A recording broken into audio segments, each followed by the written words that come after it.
பொள்ளாச்சி அருகே ஆச்சிப்பட்டியில் வீதி லீடர்ஸ் இயக்கத்தின் முதல் மாநில மாநாடு போதையில்லா பொள்ளாச்சி என்ற கருத்தை மையமாக கொண்டு நடைபெற்றது. இதில் தமிழகத்தின் பல்வேறு மாவட்டங்களைச் சேர்ந்த இயக்க நிர்வாகிகள் மற்றும் தொண்டர்கள் கலந்து கொண்டனர்.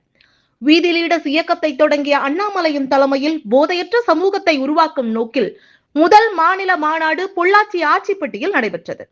மாநாட்டில் மாநிலம் முழுவதும் இருந்து நூற்றுக்கணக்கானோர் பங்கேற்றனர்.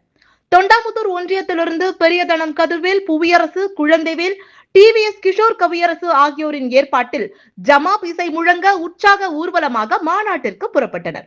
வீதி லீடர்ஸ் வாழ்க, போதையில்லா தமிழகத்தை உருவாக்குவோம் என்ற முழக்கங்களை எழுப்பிய ஆண்கள், பெண்கள் உள்ளிட்ட 100க்கும் மேற்பட்டோர் மாநாட்டு திடலுக்கு சென்றனர்.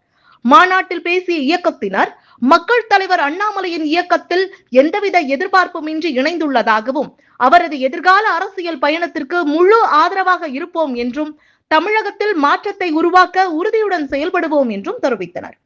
இந்த நிகழ்ச்சியில் பெரியதனம் கதிர்வேல், புவியரசு, குழந்தைவேல், டிவிஎஸ் கிஷோர் கவியரசு, முள்ளங்காடு வெள்ளியங்கிரி, பேராசிரியர் மோகன், சக்திவேல், ரத்தினமூர்த்தி, ரமேஷ், சரத்குமார், நடராஜ், நரசிபுரம் உதயகுமார், ரஞ்சித், வழக்கறிஞர் விஜயகுமார், லக்ஷ்மணன், பூபதி, ரூபா, ஊர்கவுண்டர் நாகராஜ், பார்த்திபன், ஜெயக்குமார், மாணிக்கம், பிரதீப், அண்ணாநகர் ரமேஷ், அகஸ்டின் அண்ணாச்சி, கனகராஜ், கபடிமுத்து, பேரூர் மல்லிகா, சாடிவயல் சிந்து பாரதி உள்ளிட்ட ஏராளமானோர் கலந்து கொண்டனர்.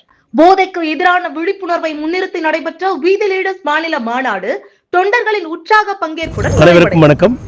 இன்று நடைபெறுகின்ற போதையில்லா தமிழகம், போதையில்லா பொள்ளாச்சி என்ற நிகழ்ச்சிக்காக அண்ணாமலை அண்ணா அவர்களின் தலைமையை ஏற்று நாங்கள்லாம் கிட்டத்தட்ட 36 ஆண்டுகளாக பாஜகவிலே பணியாற்றி வந்து கொண்டிருக்கின்றோம். இப்பொழுது அண்ணாமலை அண்ணா அவர்களுடைய தலைமையிலே நாங்கள் போதையில்லா தமிழகம் என்ற நிகழ்ச்சியில் முதல் மாநாடானது பொள்ளாச்சி ஆச்சிப்பட்டியில் நடைபெறுகிறது. அந்த நிகழ்ச்சிக்கு நாங்கள் அனைவரும் இந்த தொண்டாமுத்தூர் பகுதியிலே இருந்து ஒரு பிரம்மாண்டமான அளவிலே மக்கள் இன்றைக்கு திரண்டிருக்கின்றார்கள். நடிகளை நம்பி அல்ல, நல்ல அறிவாளியை நம்பி ஒரு படித்த தளத்திலே, அறிவார்ந்த தளத்திலே இன்றைக்கு நாங்கள் எல்லாம் ஒன்று சேர்ந்திருக்கின்றோம். நிறைய பெண்கள் வந்திருக்கிறாங்க, நிறைய இளைஞர்கள் வந்திருக்கிறார்கள். அதாவது நடித்தவர்களை விட்டுவிட்டு படித்தவரை நம்பி நாங்கள் அனைவரும் அணிதிருக்கின்றோம். நிச்சயமாக அண்ணாமலை அவர்களுடைய வருங்காலத்திலே அவர் ஆரம்பிக்க போகின்ற கட்சிக்கு மிக உறுதுணையாக இருந்து அவருடன் பணியாற்றுவோம் என்று உறுதி கூறுகிறோம். நிச்சயமாக போதையில்லாத ஒரு தளத்தை தமிழகத்தை இளைஞர் சமுதாயம் இன்றைக்கு போதையிலே மிக மோசமான ஒரு நாடாக நம்ம தமிழ்நாடு மாறிக்கொண்டிருக்கின்றது. ஒரு காலத்தில் பார்த்தீங்கன்னா சாராயம் இருக்கும், கல் இருக்கும். இன்றைக்கி மிக மோசமான போதை வஸ்துக்கள், நம்மளாம் கேள்விப்படாத மெத்தப்பெட்டைன், கொக்கைன் போன்ற போதைப் பொருட்கள் இங்கே சர்வசாதாரணமாக ஸ்கூலில் கிடைக்குது. இன்றைக்கி எங்கே ஸ்கூல் கேட்டில் போய் பாருங்கள், அங்கே கஞ்சா விற்கிறான். இந்த கஞ்சானால இன்றைக்கி லாஸ்ட் வீக் கூட பார்த்தீங்கன்னா ஒரு இது வந்திருக்கும், ஒரு சின்ன சின்ன பசங்கள்லாம் உட்காந்து தண்ணி அடிச்சுட்டு போதை அடிச்சுட்டு இருப்பாங்க. அந்தளவுக்கு தமிழகம் இன்றைக்கு சீரழிந்து கொண்டிருக்கின்றது. இன்றைக்கி மிகப்பெரிய அரசியல்வாதிகள் கூட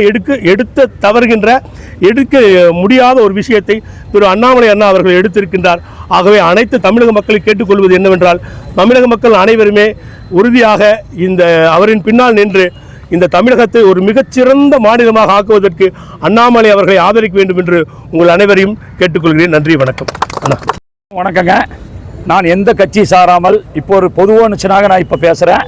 இங்கே வந்து பார்த்தீங்கன்னா இப்போ அண்ணாமலை தலைவருடைய சார்பாக இப்பொழுது பார்த்தீங்கன்னா ஒரு போதையில்லா தமிழகத்தை உருவாக்கணுங்கிறது அவருடைய ஒரு இதாக கொள்கையை இறங்கியிருக்காருங்க. இப்போ பார்த்தீங்கன்னா போதைப் பொருள் இந்த 5 ஆண்டு காலம் மக்களை வந்து மிகவும் பாதிக்கப்பட்டிருக்கு. எத்தனையோ தாலிகள் அறுபட்டிருக்கிறது. இந்த போதையில்லா தமிழகத்தை அண்ணாமலை தலைமையிலே உருவாக்க வேண்டும் என்பதற்காக இங்கே ஒரு பெரு கூட்டம் கூடியிருக்கிறோம். இது நாளைக்கு ஆட்சிக்கு வந்து அது கட்சியாக மாறினாலும் ஆச்சரியப்படுறதுக்கு இல்லை. இப்போ நான் ஒரு பொது மனுஷனா இந்த பேசுகிறேன். இந்த மாதிரி ஒரு தலைவர்கள் வந்தால் மட்டுமே இந்த தமிழ்நாடு உருப்பட போகும் என்பதை ஆணித்தனமாக கூறிக்கொள்கிறேன். இப்படி ஒரு தலைவர், ஒரு படித்த தலைவர், ஒரு கர்நாடகத்திலே அவர்கள் பார்த்தால் அவர்கள் பணி செய்த காலங்கள் மிகவும் சிறப்பாக ஏற்பட்டிருக்கிறது. நான் ஒரு 15 ஆண்டு காலத்துக்கு முன்பாகவே என்னுடைய மனைவியாரும் கூட கூறியிருந்தார்கள், இன்னொரு எஸ்பி ஒருத்தர் இருக்கிறார்கள், மிகச்சிறந்த முறையிலே அங்கு பணி செய்து கொண்டிருக்கிறார்கள். அவர்கள் இங்கு ஒரு தமிழ்நாட்டில் வந்தது ஒரு மிகப்பெரிய ஒரு மாற்றத்தை உருவாக்கும் என்பதற்காக வந்திருக்கிறார்கள். இந்த மாற்றத்தை உருவாக்குவோம், போதையில்லா தமிழகத்தை உருவாக்குவோம். நன்றி, வணக்கம்.